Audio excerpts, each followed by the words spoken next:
नमस्कार मित्रांनो. ऑक्टोबर महिन्यामध्ये गुरु राशी परिवर्तन करणार आहे. कन्या राशीच्या 10व्या स्थानात भ्रमण करणारा हा जो गुरु आहे, हा लाभ स्थानामध्ये भ्रमण करणार आहे. अर्थातच त्याचा प्रभाव परिणाम म्हणजे तुम्हाला आर्थिक बाबतीमध्ये अतिशय उत्तम असे अनुभव येणार आहे. आर्थिक संदर्भात तुमची अडकलेली कामं मार्गी लागणार आहेत. काही चांगले उत्तम लाभ मिळणार आहेत. वैवाहिक जीवनामध्ये सुद्धा या गुरुचं अतिशय उत्तम असा अनुभव तुम्हाला मिळणार आहे. याचप्रमाणे तुमच्या सप्तम स्थानात भ्रमण करणारा जो शनी आहे हा वक्री होता, हा सुद्धा मार्गस्थ होणार आहे.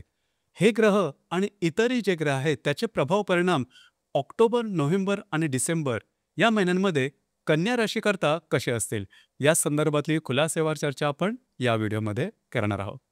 तर सुरुवातीला आपण चर्चा करू की तुमचं जे शरीर स्वास्थ्य आहे, शारीरिक किंवा मानसिक, हे नेमकं कशा प्रकारचं राहील.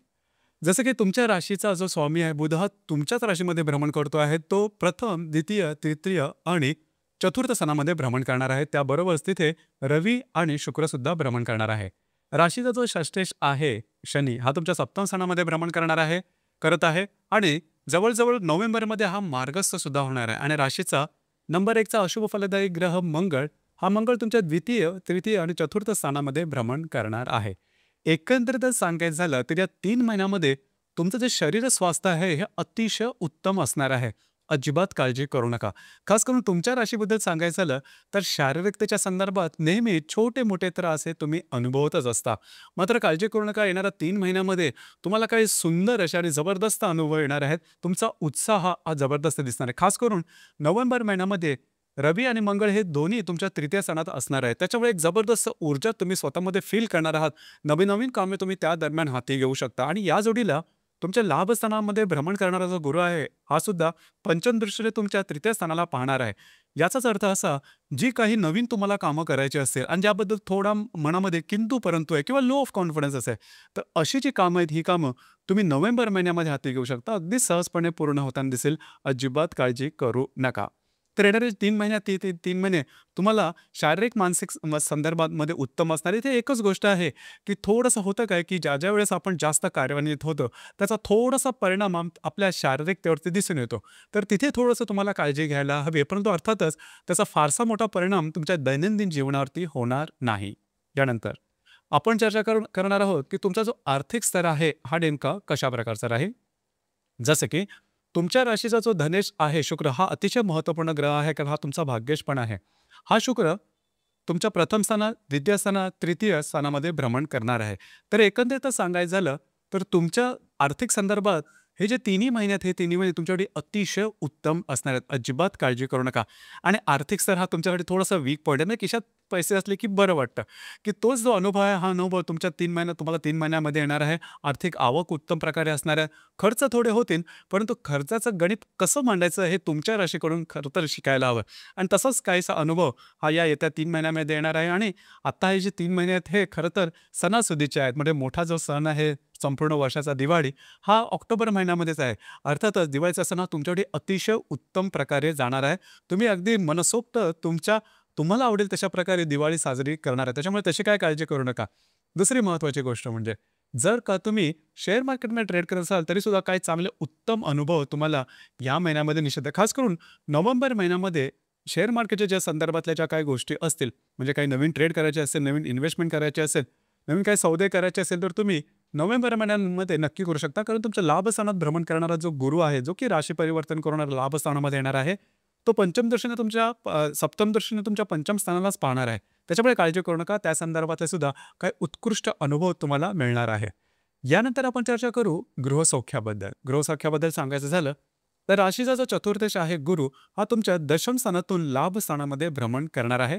आणि डिसेंबर महिन्यामध्ये राशीच्या चतुर्थ स्थानामध्ये रवी, मंगळ आणि बुध हे ग्रह राशांतर करणार आहेत. तर एकंदरीतच सांगायचं झालं तर घरातल्या व्यक्तींबरोबरचे नातेसंबंध सुमधुर अशा प्रकारचे दिसून येतात. तिथे फक्त एकच गोष्ट थोडी महत्त्वाची आहे की साधारण डिसेंबर महिन्याच्या 20 तारखेनंतरच्या कालावधीमध्ये घरातील ज्या मोठ्या व्यक्ती असतील, वयोवृद्ध व्यक्ती असतील, त्यांच्या आरोग्याकडे थोडंसं लक्ष द्या. थोडंफार आरोग्याच्या संदर्भातले त्रास दिसून येऊ शकतील. फक्त तुम्हाला याच ठिकाणी थोडंसं लक्ष देणं गरजेचं राहील. यानंतर आपण चर्चा करू लव्ह लाईफबद्दल. म्हणजे जर का तुम्ही कोणाच्या रिलेशनशिपमध्ये असाल तर तिथे सुद्धा काळजी करू नका. गेल्या काही महिन्यामध्ये तुम्ही बघितलं असेल, की रिलेशनशिपची जी गोष्ट होती ती काय बरोबर नव्हती. म्हणजे रिलेशनशिपमध्ये असणाऱ्या व्यक्तीवर छोट्या-मोठ्या कारणावर वादविवाद होत आहेत आणि तुमची जी रास आहे ती थोडीशी चिकित्सक आहे, चौकस आहे, छोट्या-छोट्या गोष्टीचा खूप खोलवर विचार करते. तर तशाच प्रकारचा काही अनुभव तुम्हाला गेल्या 3-4 महिन्यामध्ये आलेला असेल, काळजी करू नका. म्हणजे साधारणतः नोव्हेंबर महिन्यापासून गोष्टी बऱ्याचशा तुमच्या फेवरमध्ये होते. म्हणजे जर का तुम्ही कोणाच्या रिलेशनशिपमध्ये असाल, दोघांमधील नातेसंबंध उत्तम राहतील. नवीन रिलेशनशिप बनवायची असेल, तरी हा कालावधी तुमच्यासाठी अतिशय उत्तम अशा प्रकारचा असणार आहे. त्याचप्रमाणे ज्या गर्भवती महिला आहेत, त्यांच्याकरता सुद्धा हा कालावधी उत्तम असणार आहे. काळजी करू नका. आणि जे विद्यार्थी वर्ग आहे त्यांच्यासाठी सुद्धा तुम्ही जे केलेले प्रयत्न आहेत, त्याला योग्य अशा प्रकारचं यश मिळणार आणि भाग्याची साथ सुद्धा तुम्हाला चांगल्या प्रकारे लाभणार आहे. यानंतर आपण चर्चा करू वैवाहिक जीवनाबद्दल. वैवाहिक जीवनाबद्दल सांगायचं झालं तर राशीचा जो सप्तमेश आहे गुरु, हा तुमच्या दशम स्थानामध्ये भ्रमण करतो आहे. ऑक्टोबर महिन्यामध्ये तो तुमच्या लाभ स्थानामध्ये भ्रमण करेल. राशीच्या सप्तमात भ्रमण करणारा जो शनी आहे, की जो आतापर्यंत वक्री होता, तो मार्गस्थ होणार आहे. खास करून वैवाहिक जीवनामध्ये तुम्हाला अतिशय उत्तम अशा प्रकारचे अनुभव येणार आहेत. गेल्या 4-5 महिन्यामध्ये तुम्ही बघितलेले असेल, की वैवाहिक जोडीदाराबरोबर वादविवाद होत आहेत किंवा त्यांच्या आरोग्याच्या संदर्भातले काही त्रास होते, गोष्टी काही बरोबर चाललेल्या नाही आहेत. परंतु नोव्हेंबर मधून किंवा नोव्हेंबर महिन्यापासून गोष्टी बऱ्याचशा रुळावरती आलेल्या तुम्हाला दिसते. तुमच्यामध्ये आणि तुमचे जे वैवाहिक जोडीदार आहेत त्यांच्यामध्ये हार्मोनी जी आहे ती अतिशय चांगल्या प्रकारची दिसणार आहे. काळजी करू नका. दुसरी महत्त्वाची गोष्ट म्हणजे कन्या राशीच्या ज्या व्यक्ती विवाहोत्सुक आहेत, म्हणजे ज्यांना विवाह करावा असं वाटतं, त्यांच्याकरता सुद्धा हा कालावधी उत्तम असणार आहे. म्हणजे विवाह ठरणं, विवाह फायनल होणं किंवा साखरपुडा होणं, प्रत्यक्ष विवाह होणं, अशा प्रकारचे काही चांगले अनुभव तुम्हाला नोव्हेंबर-डिसेंबर महिन्यामध्ये निश्चितच येणार आहे.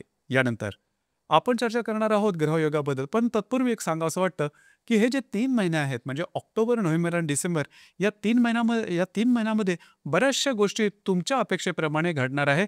फक्त अपेक्षा अशीच आहे, की तुम्ही त्याच्यासाठी तयार असायला हवं आणि योग्य वेळी योग्य निर्णय घेणं अतिशय महत्त्वपूर्ण राहील. कारण खास करून नोव्हेंबर महिन्यामध्ये तुमच्यातली जी ऊर्जा आहे, तुमच्यातला जो उत्साह आहे, काम करण्याची जी धमक आहे, ही जबरदस्त दिसून येईल. म्हणजे तुम्हाला स्वतःला सुद्धा वाटेल, की एवढी जिद्द, एवढी चिकाटी, एवढी महत्त्वाकांक्षा, केवढी किंवा एवढी ऊर्जा आली कुठून? अर्थातच ग्रहयोगांमुळे याचा अनुभव तुम्हाला येणार आहे.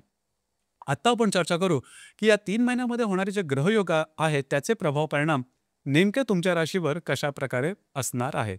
तर सुरुवातीला ऑक्टोबर महिन्याबद्दल विचार करू. जसं की दिनांक 11 ऑक्टोबरला शनी आणि शुक्राचा प्रतियोग होणार आहे. शुक्र जो की तुमच्या राशीमध्ये भ्रमण करतोय, जर शनी तुमच्या सप्तमात भ्रमण करतोय, दोघांचा प्रतियोग थोडाफार प्रमाणात वैवाहिक जोडीदारावर शाब्दिक मतभेद वगैरे दिसून येतील. दिनांक 14 तारखेला सुद्धा साधारणतः अशाच प्रकारचे काही अनुभव येतील.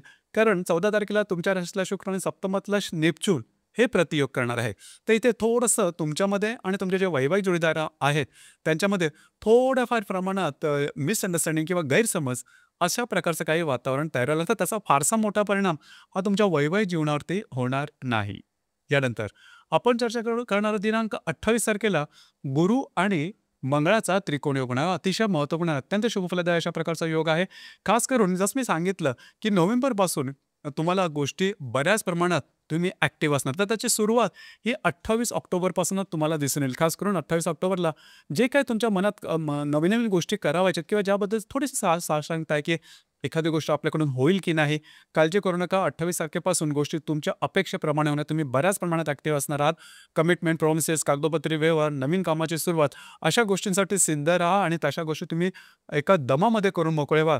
अशा प्रकारचा काही अनुभव किंवा अशा प्रकारची जिद्द किंवा अशा प्रकारची शक्ती किंवा उत्साह तुम्हाला या दरम्यान निश्चित दिसून येईल. तुमचे जे मित्रपरिवार आहेत त्यांच्याकडून सुद्धा तुम्हाला चांगली मदत या दरम्यान निश्चित लाभणार आहे.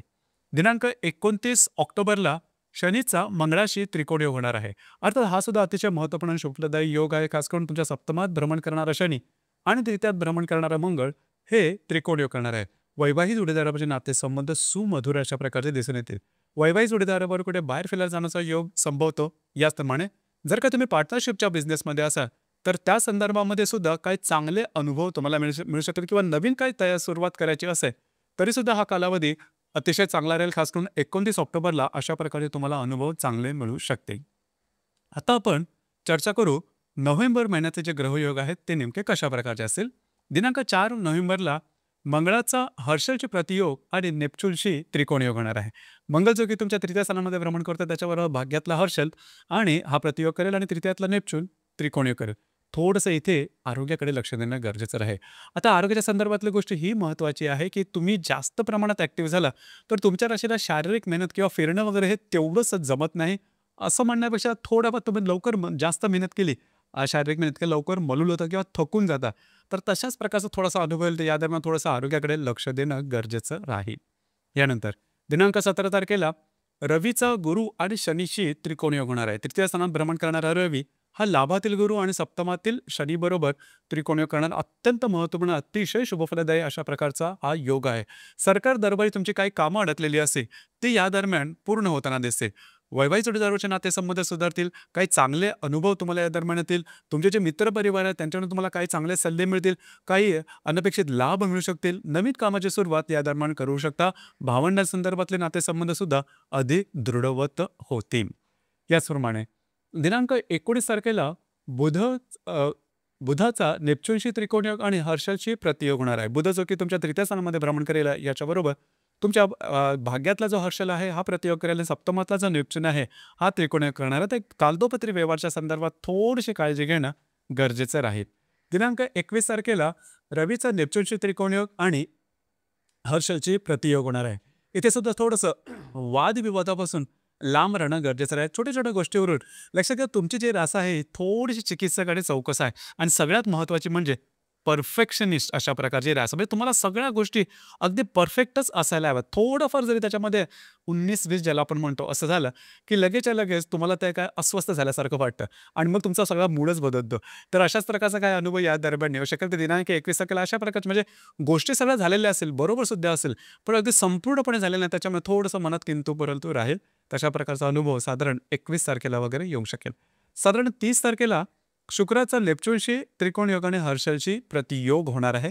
या दरम्यान थोडंसं कमिटमेंट प्रॉमिसेस ज्या तुम्ही करा, त्यापासून थोडंसं सावध राहा. तुम्ही काय कमिटमेंट करता, कशा प्रकारच्या गोष्टी करताय, याकडे थोडंसं लक्ष देणं गरजेचं आहे. या दरम्यान फिरणं वगैरे तुमचं जास्त होईल. तर हे होतं नोव्हेंबर महिन्यातले ग्रहयोग. डिसेंबर महिन्यातले ग्रहयोगांबद्दल सांगायचं झालं, तर दिनांक 10 तारखेला हर्षलचा बुधाशी प्रतियोग होणार आहे. हर्षल जो की तुमच्या तृतीय स्थानामध्ये भ्रमण करेल, त्याच्याबरोबर तुमच्या भाग्यातला जो हर्षल आहे हा प्रतियोग करणार आहे. तुमचे कागदोपत्री व्यवहार किंवा सगळ्यात महत्त्वाचं म्हणजे मानसिकतेवरती तुम्हाला थोडंसं लक्ष देणं गरजेचं आहे. इमोशनल जास्त राहू नका, ही गोष्ट अतिशय महत्त्वपूर्ण राहील. तर साधारणतः हा संपूर्ण महिना, संपूर्ण म्हणजे येणारे जे 3 महिने आहेत, हे 3 महिने तुमच्यासाठी अतिशय महत्त्वाचे आणि गेम चेंजर असणार आहेत. थोडंसं पौर्णिमा किंवा अमावस्येबद्दल सुद्धा चर्चा करू. जसं की पौर्णिमेबद्दल सांगायचं झालं, तर ऑक्टोबरमधली जी पौर्णिमा आहे ती 7 तारखेला आहे, नोव्हेंबरमधली 5 तारखेला आणि डिसेंबरमधली 11 तारखेला. अमावस्या ऑक्टोबरमधली 21 तारखेला आहे, त्यावेळेस लक्ष्मीपूजनाचा सुद्धा दिवस आहे आणि नोव्हेंबर आणि डिसेंबरमधली जी अमावस्या आहे ती 20 तारखेला आहे. तर साधारणतः पौर्णिमा आणि अमावस्या दरम्यान रविचंद्राचं आकर्षण थोडं जास्त असतं आणि तुमची जी रास आहे ही मुळात थोडी इमोशनल सुद्धा आहे. तर त्यामुळे आपले इमोशन्स थोडे वाढतात आणि इमोशन थोडे वाढले, की आपण बऱ्याच वेळा घेतलेले निर्णय चुकीचे ठरतात किंवा वादविवाद जास्त प्रमाणात होतात. तर सगळ्यात महत्त्वाचं म्हणजे अगदी गोल्डन धरून सांगायचं झालं, तर अमावस्या आणि पौर्णिमेच्या दरम्यान कुठल्याही प्रकारचे महत्त्वपूर्ण निर्णय किंवा वादविवादापासून, कागदोपत्री व्यवहारापासून दूर राहणं, लांब राहणं महत्त्वाचं ठरेल. तर मित्रांनो, हे होतं कन्या राशीकरता ऑक्टोबर, नोव्हेंबर, डिसेंबर 2025 करताचं संपूर्ण राशीफळ. धन्यवाद.